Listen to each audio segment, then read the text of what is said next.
Hello and welcome to a video on my first CAIB section that I'm taking.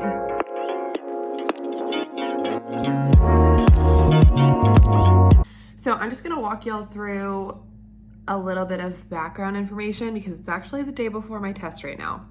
Also, I went to the dentist this morning and have a little bit of freezing, so if my mouth is looking a little funny when I'm talking, that's why.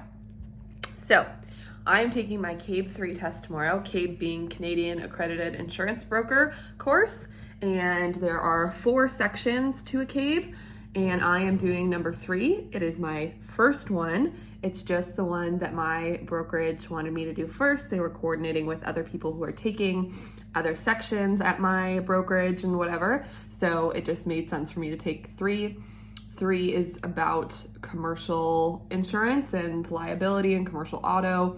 So that's kind of what I'm dealing with in the day-to-day at work anyways, so kind of worked out. I started doing this online course right at the end of January and did it all throughout February, March, and a little bit into April.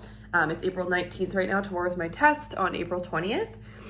So this online course was basically just an online tutorial. It was once a week, 2 hours, and it was just kind of like a walkthrough with slides and study questions and that kind of stuff, and the opportunity to ask the facilitator any questions that we had about the readings that we were doing week to week. I mostly did it to keep myself accountable because I knew that I would wait too long to consume the information if I didn't have that kind of accountability structure for myself.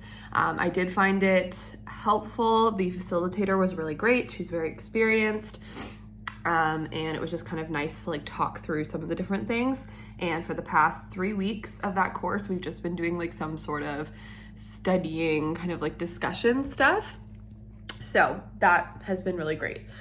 That's a rundown of kind of where we're at. Today is, as I've said 5 times already, the day before my exam, and I took the day off work to be able to study. This past weekend was Easter weekend, and we went and visited family, and you always have the best intentions to study a whole bunch because you're close to your test, but I did not study nearly enough. So in total, I probably did 5 hours of studying over the whole weekend, which is not as much as I should have done.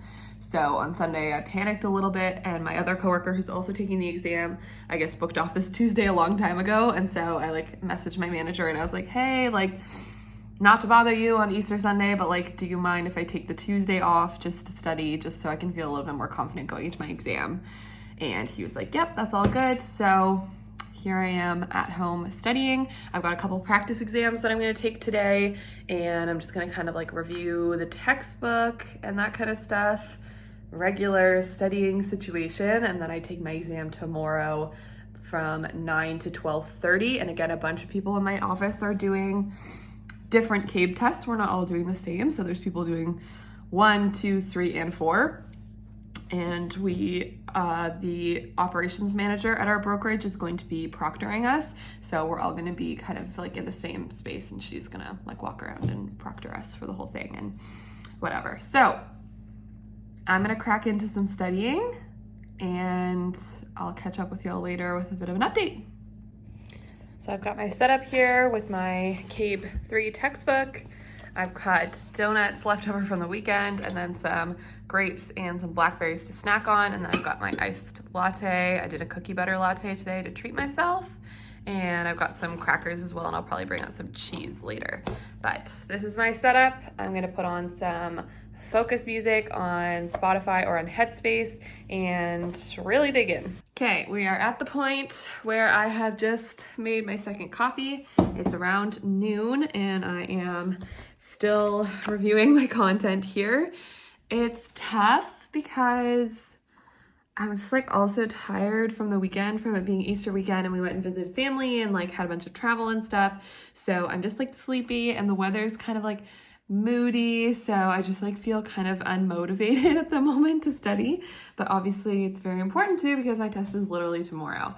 So I need to buckle down, and I know that I'll even be less productive when Griffin gets home from work.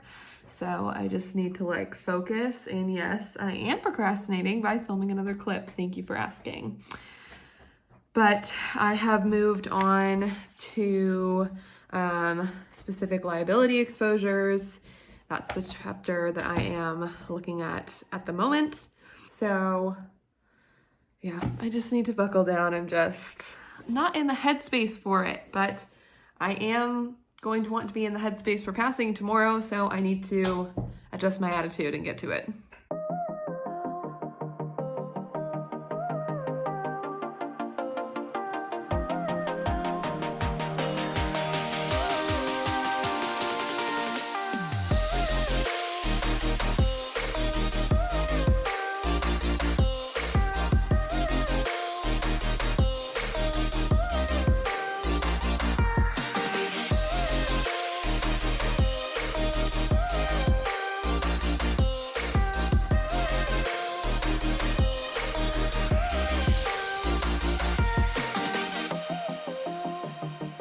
Brief check-in. I just ate some lunch. We had some bagels in the freezer, so I just toasted a Swiss bagel and had it with some cream cheese, and I'm still working away on my apples here. I finished my second coffee, so that's good. And I am now on chapter 3, which is commercial auto exposure. I'm about halfway-ish through the textbook, rereading it. So that's good. It's a little bit later in the afternoon than I wish for me to be at that point, but is what it is. And auto, I don't know, I guess knock on wood, but I'm not like super worried about it because auto is covered in my IBAO as well. So there's just like a few extra policy forms that are discussed in commercial auto than there are in personal lines, obviously. But I'm decently familiar with them anyways because I deal with them at work pretty frequently for anyone who has a commercial auto policy in our office. So it's kind of stuff that I'm a little bit more familiar with. However, garage policies are still a little bit elusive to me. I have looked at a few of them and we talked about them in my course like a decent amount, but it's still something that I need to put a little bit of extra focus on, similar to like other aspects of commercial liability that I'm less familiar with. But I'm hoping that I'll be able to blast through this chapter pretty quickly and then move on to ocean, marine, and cargo. It's the evening now and I am moved on to practice tests that I have. So I got these through my online facilitator and she sent them over to us. There's like self-study questions that I think she made up, a practice exam, which I believe is from IBAO specifically. So I think that everyone probably has access to that. And then I also have an actual previous exam that I'm going to use as a practice as well. So I'm going to sit down. I did the self-study and the like actual practice exam already, and they went pretty well. I would say they're helping me identify the things that I need to brush up on a little bit more. So this will be kind of my final, this like actual previous exam will be my final like check-in with myself, and then I can go back to the things that I really need to focus a little bit more on. But all in all, it's making me feel a little bit better, like actually having the chance to like fully test myself and stuff. I feel a little bit more confident in what I do know and confident in what I really don't know and need to look at more. So I'm gonna hop into this and see how it goes. Good morning. It is the morning of my test right now, and I got up around 7 just to do a little bit of extra studying. My test isn't until 9 a.m. So normally I start work at 8:30, but we're actually able to leave our apartment at 8:30 today to go to the test. Griffin's gonna drive me and drop me off because he actually has a driving test today. So he's gonna drop me off at work, do his thing. I have my test 9 to 12:30. And then I'm actually working in the afternoon, which is obviously not ideal. I think I'm gonna be a little brain dead, but hopefully it won't be anything too complex with work this afternoon. I guess we'll see. But yeah, I just got up, did a little studying, made a coffee because I'm not sure, when I was doing my IBAO test online, I wasn't allowed to have any beverages with me at all. I couldn't have water, I couldn't have coffee, like nothing. So I am just drinking this now so that I have consumed it already and I don't have to worry about if we're not allowed to have beverages. I'm hoping we are, because like the operating manager is there to proctor us, so I'm hoping that I'll be able to have some, like my water bottle with me, but just did coffee just in case, so I'm perked up and ready. I've been like kind of flipping through the textbook. I think that studying on the day of is so difficult because it's like you've kind of already reached a point of acceptance of what you do and don't know. So I've just been flipping through my textbook, and that's why I don't get up super early on the day of to study, because I find that me sleeping is a lot more valuable than frantically trying to shove more information in my brain right before I'm going to write a test. So that's where we're at, and I'm feeling pretty good. I'm feeling a little nervous. I was saying to Griffin this morning that I feel like there's several versions of this test, because obviously there's different versions of it. It's not just like the same one for everybody. There's several versions of this exam that I feel like I would do very, very well on. And then there's probably a couple versions that I might struggle with. So it's just a toss-up as to what kind of version you get. And I mean, that's the reality for any kind of like widespread test. There's several versions, and a couple of them are going to focus on some really random stuff and have more content from things that you maybe studied less, that you didn't deem as important, but you randomly get a version that's a little bit more intense on one thing or another. So I'm hoping that I get a nice broad overview of everything and whatever, but the kind of nice thing about short answer questions and like things where you type in an answer, it's an online format, but where you type in an answer instead of just like a multiple choice like the Rebo test was, is that you can kind of scrounge up points if you get close to the right thing, or if you say like partially right things, or if there's 2 marks, you can get 1 mark out of 2, whatever, instead of just exactly black and white, right and wrong, like on a Rebo test. So I feel like my working knowledge is good enough for me to be able to pick up some points on almost any question. So that's a positive feeling. And I also feel really good about the definitions and multiple choice / true false that's going to be on it. So yeah, I only have to get 60% to pass. So that's just the mantra, which I don't know, maybe that's a negative mantra, but that's the mantra I'm going with. So I will update y'all when I get into the office, and then I'll take my test, and I'll hopefully brain dump to y'all afterwards some of the content that was on it so I can let you know. I'm finished writing. I said that I was going to check in with y'all before I started writing and whatever. However, traffic was nuts on the way to work today, so I kind of got into the office a little bit under the wire, so I just didn't want to take up any more time and delay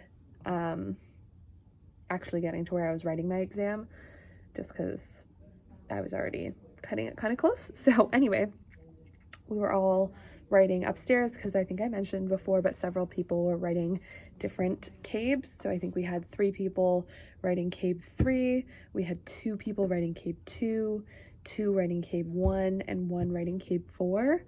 So we were all kind of writing different ones. We were spread out all over like the top floor of our office. It went really smoothly, honestly. You do it online. The only thing that I didn't like about it in the online version was that for the short answer questions, there was like some that had an A or B or ABC questions, whatever, and they didn't have like separate boxes to answer each thing in, so you kind of had to like label within the box what your answers were. So not as ideal, because it like makes you worried that things might get a little jumbled, but it didn't really matter. But I wrote my exam in about an hour and a half. I'm generally a fast test taker. That can be to my detriment a little bit, because sometimes I don't read through questions all the way, which is obviously a problem, and I like get lost in the sauce a little bit and miss some of the points I'm supposed to do. But I read the questions very thoroughly. I went back through my exam 2 times. My tip to you, if you're also writing it online, is you're allowed to have paper and pen with you, like blank paper and pen, obviously. Write down as you're going what questions you want to come back to, or ones that you didn't know, like the actual number of the question, because there's like a drop down menu that allows you to navigate to whatever question you want, but they're not like labeled in any kind of way other than like number. So just write down as you're going, and maybe I wrote down the number and then like a little prompt and how many marks it was, so that if I did get down to the wire and I was running out of time, I would prioritize the ones I didn't know or wanted to revisit that had higher marks than the lower ones. or maybe the other way around. I don't know how I would have prioritized if I got down to the wire. Luckily, I didn't have to worry about that. But anyway, that was helpful to me. Write down the number of the question and how many marks it was worth, and then a little prompt about what the question was about. Because also sometimes as you're going through a test, which is the same with any test, there can be answers to previous questions kind of in the explanation or setup of another question. So it's kind of worth your while to also write down a little prompt. But yeah, honestly, it went better than I thought it was going to. I felt very confident about 80% of my answers, and you only need 60 to pass. So fingers crossed that that was not delusion and that I actually knew what was going on. Unfortunately, unlike my REBO exam, I actually have to wait until they release my score to have my score. Last time I obviously still kind of tempered my excitement because I was unsure if my score was my official score when I immediately got it through the thing, but this time there's short answer questions and I'm like typing out answers for stuff, so an actual person has to go and review my content, so I know that it will actually be a wait time. So I will probably update y'all a little bit more when I get home about some of the content on the exam. Obviously not like too detailed, and frankly I don't even really remember at this point like everything detailed, but I can maybe give you some like jumping off points and whatever. I'm just very happy that it's done. This evening I think we're gonna maybe order some food, watch some Ted Lasso, chill out. It's just nice to like have this off my chest. So it's been a little while since I filmed that last explanatory clip, and I passed my exam. I'll insert those clips of when I saw my mark right here.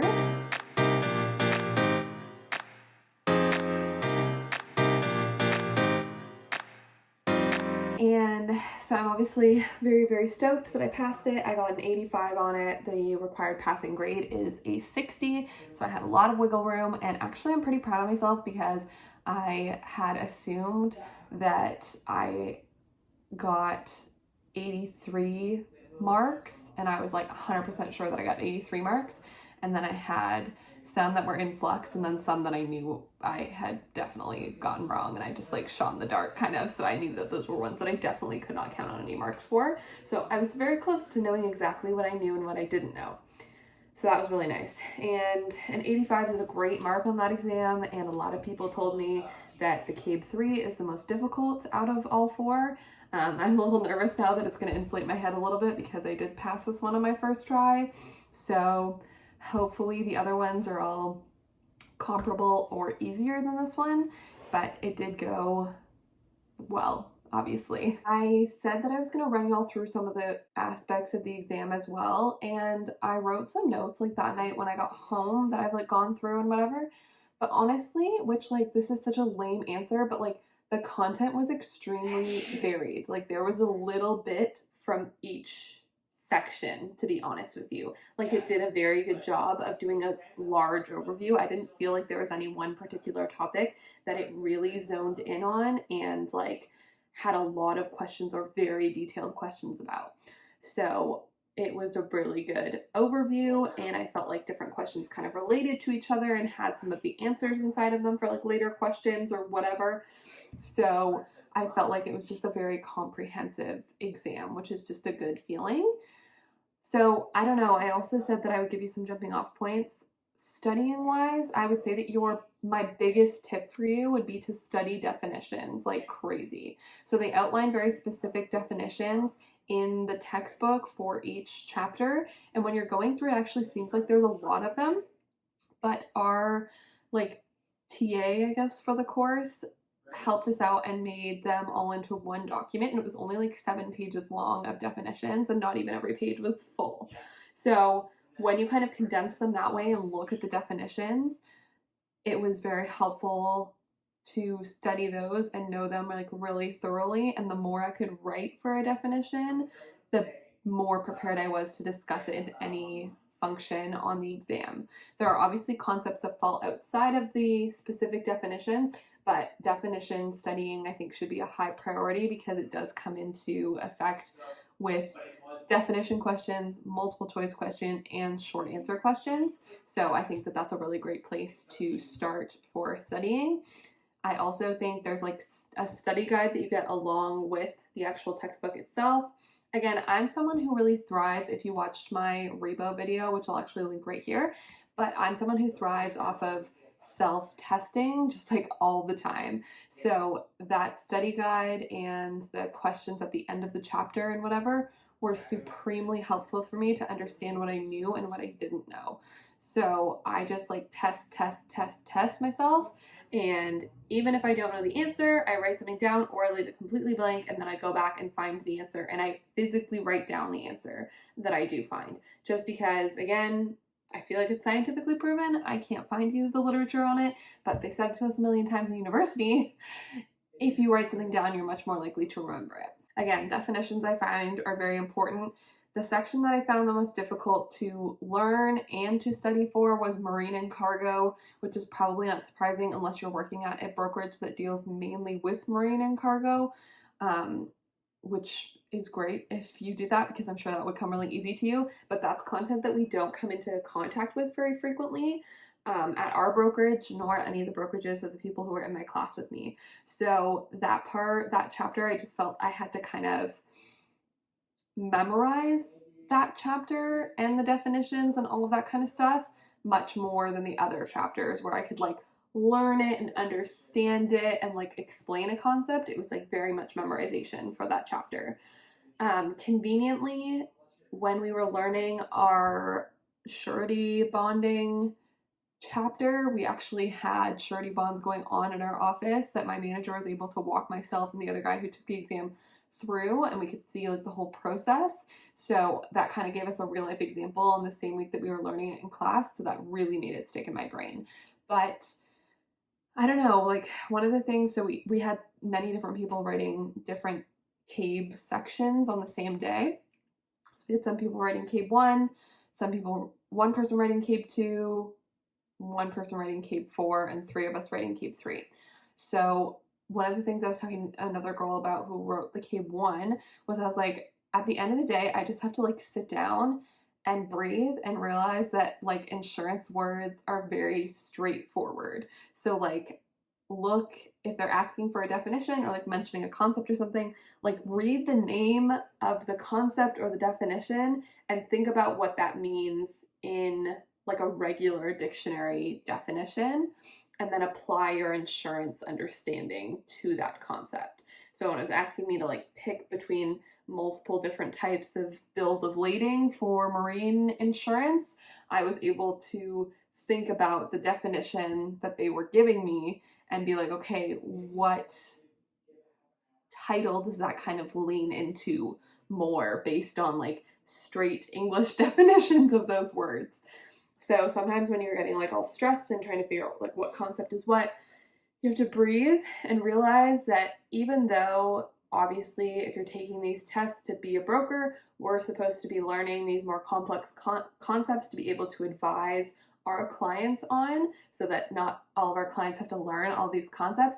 At the end of the day, the terminology makes sense. It links to what the basic definition of those words are. So just like take yourself out of it for a moment and be like, okay, what do these words say? What do these words mean outside of insurance? And if I were to apply that to insurance, what would it seem like and what would it affect? So yeah, I don't know that I have a lot of specifics for what kind of content was on the exam. The short answer questions were simpler than I thought that they were going to be. Like they truly were like 1 or 2 mark questions. I think there might have been a couple 3 mark questions, but it was like very simply laid out how you would get the 3 marks. So I didn't feel like there was any time that I was like confused about how much to write for something. Just kind of get to the point as fast as you can. And if you're struggling to come up with an answer, obviously write more and explain longer, but you know, as much as you can, try and get to the point. I am also just going to walk you all through the IBAO website really quickly just to show you the different course offerings and the way to take the course. I will mention as well, I just really benefited from the online discussion group just because I am a bit of a procrastinator, so it's very helpful for me to have very structured sessions in which I'm required to completely participate and focus on a subject. So that is why I preferred the online discussion. Because I am an IBAO member, that extra member fee was not applicable to my exam and my class session that I took. But I will just hop in to show you those options. I did a little screen recording, so that will come up on the screen now, and I'll just walk y'all through that really quick.